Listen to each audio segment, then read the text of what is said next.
Nothing cuts deeper than a classic betrayal. Lando giving up Han, Cypher just pulling the plug on everybody. I mean, people still remember the Wed Redding from Game of Thrones. The point is, getting betrayed, it sucks, and usually has drastic consequences. The same goes for MMA. Over the years, several people, organizations, and fighters have been screwed over, double-crossed, or just ignored, and some of the stories are a little hard to swallow. Of course, always want to start by saying thank you to the Hall of Famers out there. We appreciate your support each and every week. I'm Balian from MMA On Point, and these are the 10 worst MMA betrayals.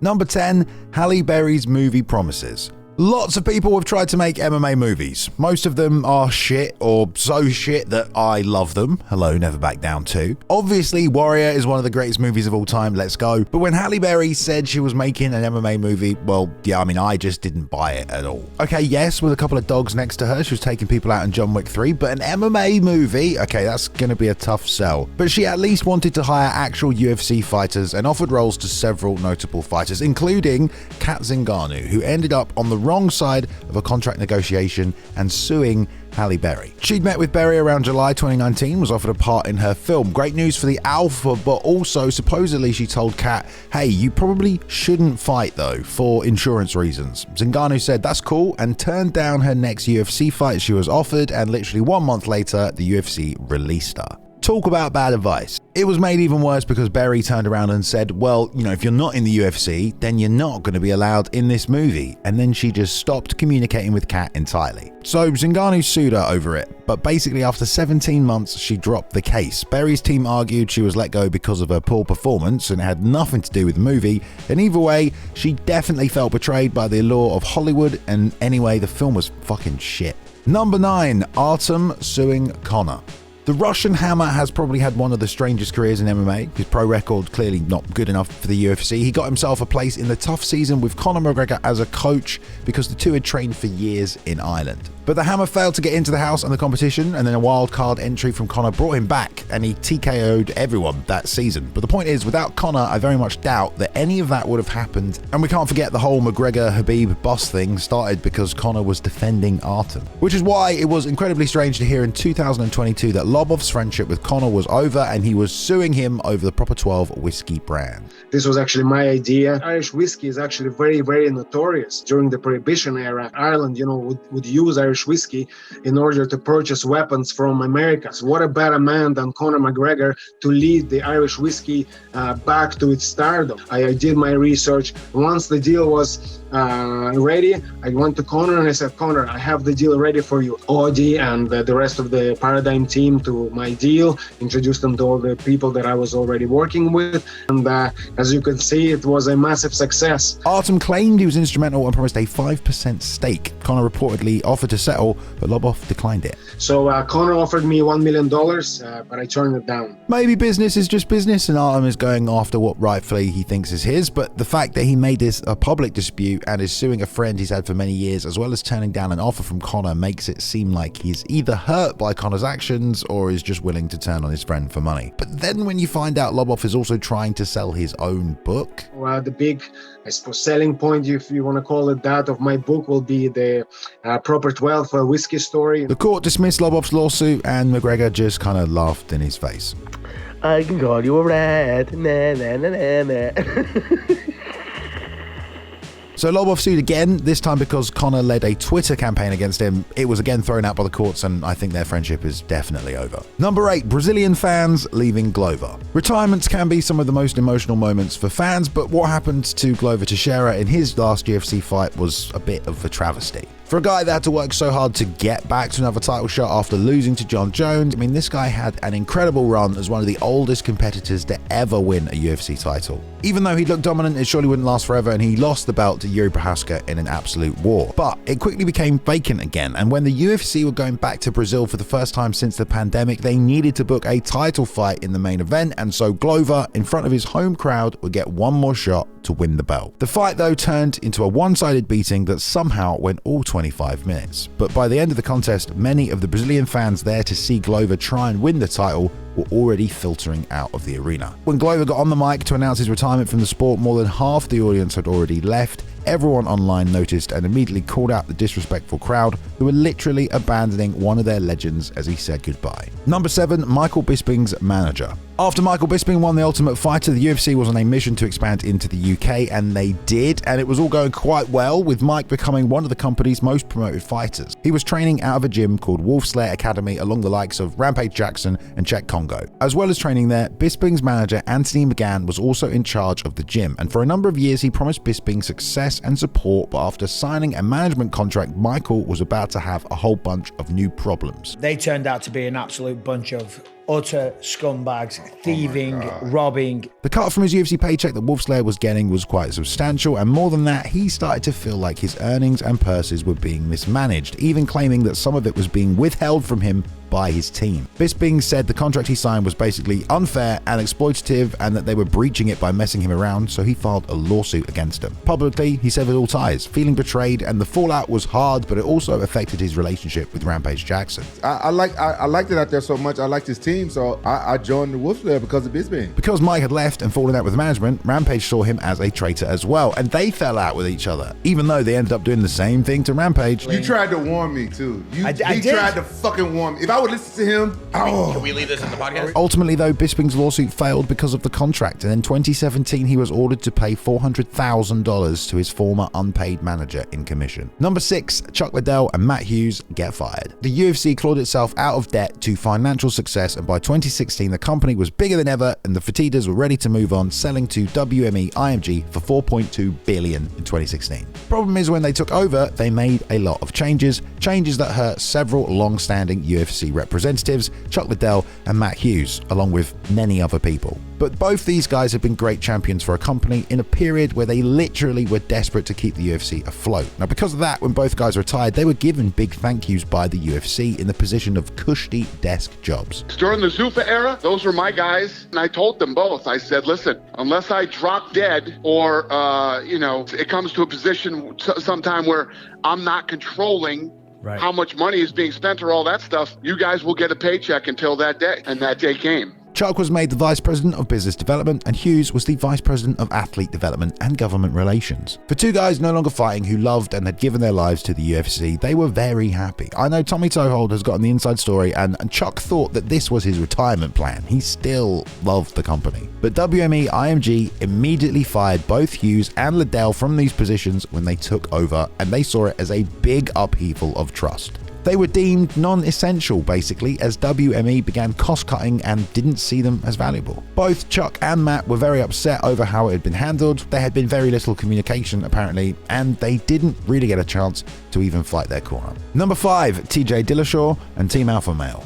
One of the most high-profile disputes between a fight camp was made even more public when Conor McGregor got involved. There's a little snake in the grass right there. At the time, we didn't have that much context, and turns out neither did Conor, but he was absolutely spot on. Conor McGregor started calling him a snake in the grass. Snake because he took that little bit of drama between me and Dwayne saying that no one on our team wanted to be your champions, and then next time he saw TJ, he goes, oh, there's a snake in the grass, and just built it in this big thing. TJ Dillashaw had been recruited out of college by the head of Alpha Male Uriah Faber, but maybe because he was super ambitious. I mean, there just seemed to be a ton of problems. Chris choked him out, and TJ got out and fucking beat him in the back of the head. It happened Chris is twice in grinders. practice like that. TJ like cheap shot me after the bell, and I was like, remember telling TJ, I said, look, motherfucker, you cheap shot me again. We're taking the gloves off. We're going in the street and fighting. And when TJ got an offer to move to Colorado and get paid to train at another gym, Dillashaw didn't just turn his back on Alpha Male, but he went about it in all the wrong ways. He basically wanted to be on our team, a benefit of our team, without being a part of the team anymore and getting paid to be somewhere else. TJ even had a heart-to-heart with Cody and promised he wasn't leaving. So he's telling me this shit, like he's like, dude, I'm with you guys, like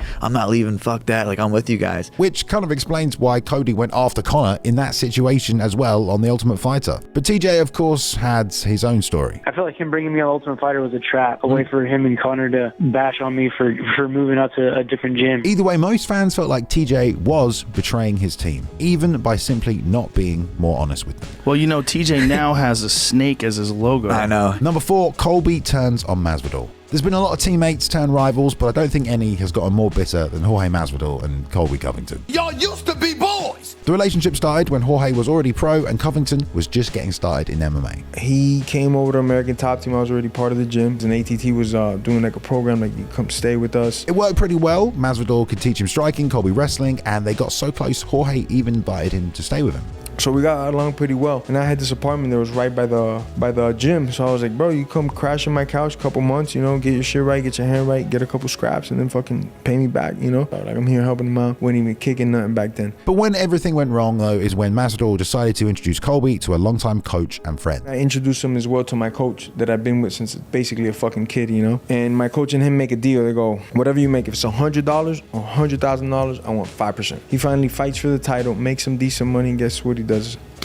Deuces, my coach. Covington had essentially broken his word and didn't seem to be remorseful about any of it. You know, it's a problem with translation because I speak English, you only speak Spanish. And Tyrone Woodley was telling me, and John Jones was telling me at the time, watch out for this motherfucker. He's not who he acts. This breakdown in friendship, though, completely then spiraled into a full-on bitter rivalry at 170 pounds, with both men constantly going back and forth. He wouldn't let you spar. He's a criminal. He's a deadbeat dad. The only life-altering damage he's doing is to his kids. Instead of just being like, all right, we'll fight, because damn, not only did I hook you up, but at some point we were cool. We don't have to talk about each other's kids. We don't have to talk about each other's family to sell a pay-per-view. Seems like Masvidal did a lot for Colby early on, and his way of repaying him was using all that personal information to try and sell more pay-per-views. Number 3, the UFC and THQ. For a while there, the UFC and video games company THQ came together to make the UFC Undisputed series, some of the best MMA video games ever made, and the fan base couldn't have been happier. But due to some pretty terrible game development choices and marketing, by 2010,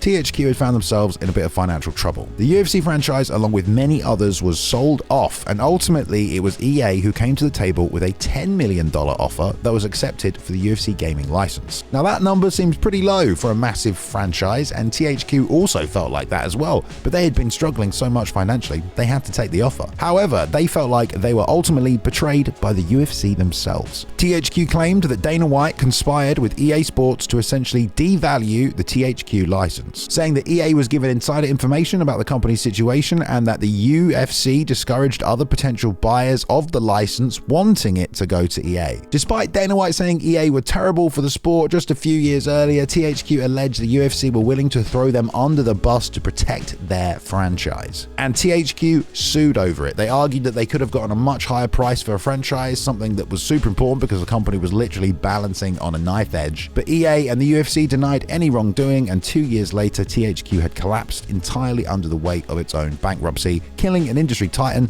while EA continued to make the UFC franchise. Number 2, Goldberg gets no goodbye. So speaking of this UFC sale in 2016, longtime guys like Hughes and Liddell were let go, but they weren't the only ones. In fact, one of the longest standing UFC crew members was sent away and he didn't even get a goodbye. In 1997, Mike Golberg joined the UFC as the lead play-by-play commentator, a job he'd have for the next 20 years. 20 years he worked for the UFC, called the biggest fights, the biggest moments, the soundtrack of the UFC. Some fans had their issues with Goldie, but his catchphrases became synonymous with the UFC. It's all over, virtually identical, you know what I'm talking about. His contract ran right until December 30th, 2016, the end of the year and his last show with the UFC. I got the news that my contract would not be renewed. It was a shock. Okay. It was a shock. I was speechless. I didn't know what type of emotion to have. They knew it, the fans knew it, but not a single word was said on the broadcast. Not even a goodbye message from the man who'd been holding the mic for 2 decades of UFC history. Mike Golberg's final UFC is this Friday. Is that true?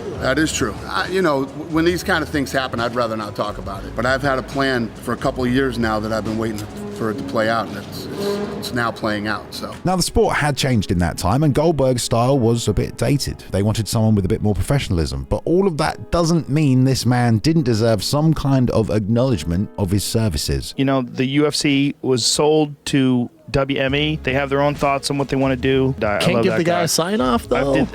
Yeah, man. So good. I didn't know what to do. Can't do one of those old weird animal videos. They didn't want to, man. Mike was pretty humble about the whole thing though. I'm no different than the guy in merchandise or the 15 vice presidents who got let go. I was one of a lot of people, and a lot of good people. Either way, the final show went ahead and Mike called his last UFC event, and that was it. There are rumors about some personal issues Goldberg was also facing, but most fans still feel like he deserved a proper send-off. Number 1, Frank Shamrock, abandoned by his family. One of the most unique and interesting stories in MMA is that of Frank Shamrock, or should I say Frank Juarez, as that was his legal name. It was only after spending his childhood in several juvenile detention centers that he finally found a bit of peace at the Bob Shamrock home for runaway boys. That's where he met Ken Shamrock before getting locked away again for several years. This time when Frank emerged, he was encouraged by his father figure and Ken to try this new fighting thing that was going on, and he was dropped right in the middle of the Pancrase roster.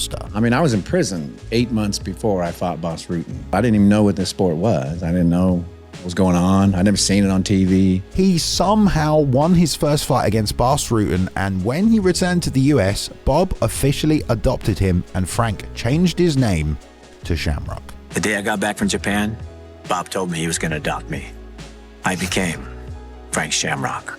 Now from here, Frank starts to coach at the Lion's Den, Ken's MMA team at the time, and they were having a lot of success. But when Frank started to look at new techniques and training methods, Ken completely shut him down and got so pissed off with what Frank was trying to do, he kicked him out of the gym and out of the family. Eventually he came in and one night he was totally freaked out on me. Ken told me that I don't have what it takes.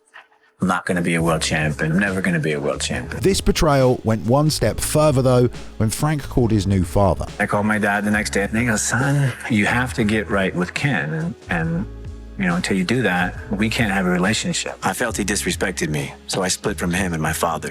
Ken never forgave me for that. I can't even imagine what that was like for Frank. I mean, literally no family growing up, finally finds one, and then they abandon him all over again. Frank did eventually make up with Bob, but it was such a complete 180 on everything they had promised him, so he has to be up here at number 1. Alright guys, hope you enjoyed that one today, trying to get to the root of some of these betrayals. Shout out to Luke Taylor, thank you for editing the video, Luke. I'm sure everyone enjoyed it. If you did, guys, go give him a follow on social media at cooltome_, or check out his new YouTube channel as well. Also, I want to say thank you to all the Hall of Famers out there. Thank you guys, every single month. We appreciate the support. If you did enjoy the video today, go ahead and give us a thumbs up, but also let us know down below who you thought was betrayed the most. You know, who's the worst of it? We always like to hear your opinions. I'll read them, I'll answer. We can go backwards and forwards. It's a good time. Anyway, thank you very much. I hope you enjoyed this video. I'll see you in the next one, guys. Peace.